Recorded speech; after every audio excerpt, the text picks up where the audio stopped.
농민신문을 통해 살펴보는 한 주간의 뉴스라인입니다. 여러분들의 오늘 아침 식단 어떠셨나요? 이젠 한국인은 밥심으로 산다는 말도 옛말이 돼버린 것 같습니다.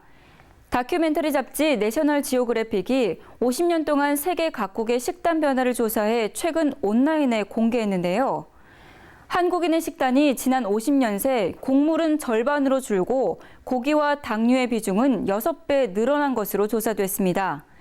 또한 하루 평균 영양 섭취량도 3,329칼로리로 55.6%나 늘었습니다. 이는 일일 영양 필요 섭취량을 훌쩍 뛰어넘는 수준인데요. 우리 모두 건강을 생각해서라도 식단 변화가 필요해 보입니다. 악마처럼 검고 지옥처럼 뜨거우며 천사처럼 순수하고 키스처럼 달콤하다. 바로 커피를 예찬한 말이죠. 여러분들 중에서도 커피 좋아하는 분들 무척 많을 텐데요. 최근 관세청에 따르면 올해 1월부터 9월까지 생두와 원두 등 커피 수입량이 지난해보다 18.7% 늘어난 가운데 1990년대 이후 최고치를 기록했다고 합니다. 커피 수입량이 이처럼 크게 늘어난 것은 프랜차이즈 커피 전문점의 급격한 증가와 FTA 이후 관세율 하락에 따른 미국산 원두 수입 증가가 큰 영향을 미친 것으로 분석됩니다.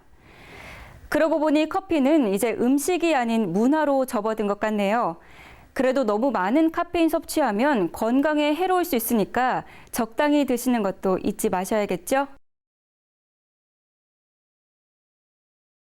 최근 우유 가격이 크게 오른 것은 원유 가격 연동제 때문이 아니라 생산 유통업체의 과도한 이윤 때문이라는 주장이 제기됐습니다. 과거에는 원유 가격과 우유 소매 가격 차이가 1리터당 900원 정도에 불과했지만 지금은 1,400원으로 크게 벌어졌다고 하는데요. 생산 유통 부분의 이윤율을 선진국과 비교해보면 우리나라가 영국이나 미국, 일본보다 높다고 합니다. 이에 반해 낙농가의 이윤율은 3분의 1 수준에 그친다고 하니까 유통비용 등에 대한 투명하고 객관적인 정보가 필요해 보입니다. 또한 낙농가와 우유업계가 원유 가격 연동제의 미비점을 보완하고 서로 상생할 수 있도록 방법을 모색해가면서 적극적인 소비 대책도 아울러 세워나가야 할 것 같습니다. 예로부터 고려 인삼이 몸에 좋다는 것은 누차에 걸쳐 알려져 왔고 지금까지도 귀한 몸으로 해외에서까지 통하고 있죠. 특히 인삼의 효능에 있어서 6년근이 좋으냐 4년근이 좋으냐를 놓고 오랫동안 논란이 되었는데요. 최근 인삼 연근제를 폐지하자는 인삼산업법 개정안이 국회에 제출되면서 또다시 연근 표기가 쟁점화되고 있습니다. 인삼 연근제 폐지, 각자의 이해관계가 아닌 정확한 연구 결과에 따라 전체적으로 득과 실을 잘 따져본 후 현명한 결정을 해야겠습니다. 농협중앙회 경제사업의 지주회사 이관을 위한 관련법 개정 작업이 조속히 이루어져야 한다는 목소리가 높습니다. 농협중앙회가 경제사업을 분할해 자회사를 설립하고 경제지주로 편입하는 데는 최소한 5개월의 기간이 필요하다고 하는데요. 이관 시한이 4개월밖에 남지 않은 시점에서 아직도 이관을 위한 제약사항이 해소되지 않고 있는 실정이라고 하니 농협 경제사업이 농촌에 지대한 영향을 미치는 만큼 빠른 시일 내에 이와 관련된 농협법 개정이 실시돼야 할 것 같습니다.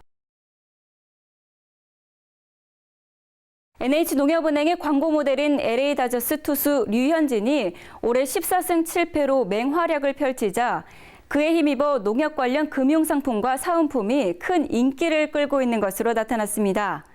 소위 류현진 효과를 톡톡히 누리고 있는 농협은행은 예금과 적금 등 5천억 원을 완판했으며 류현진 기프트카드도 성황리에 판매 중인 것으로 알려졌습니다.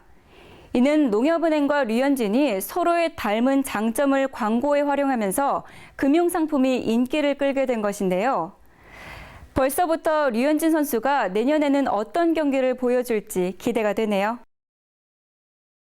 하루가 좋으려면 저녁이 좋아야 하고 또 평생이 좋으려면 말년이 좋아야 한다는 말이 있죠.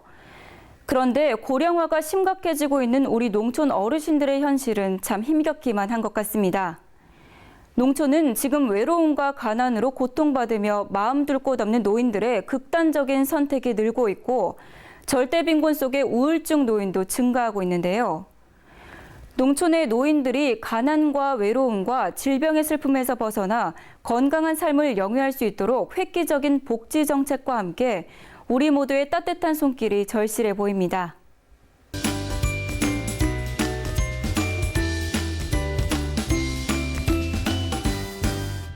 레저, 스포츠, 생활문화 등 다양한 정보를 알려드리는 M+ 코너입니다. 최근 말린 농산물이 선풍적인 인기를 모으고 있죠. 과일이나 채소를 말리면 영양분이 풍부해지고 고유의 맛과 향도 깊어지면서 한편 보관도 쉬워지는데요.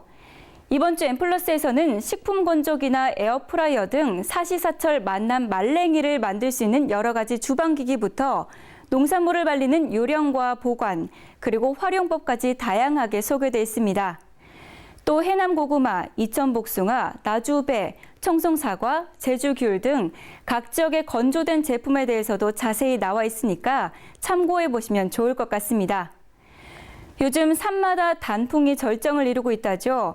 여러분들도 이번 주말에는 배낭에 말린 과일 한 봉지 넣고 온 가족이 함께 산으로 단풍놀이 떠나보시는 건 어떨까요? 뉴스라인 이번 주 내용은 여기까지입니다. 고맙습니다.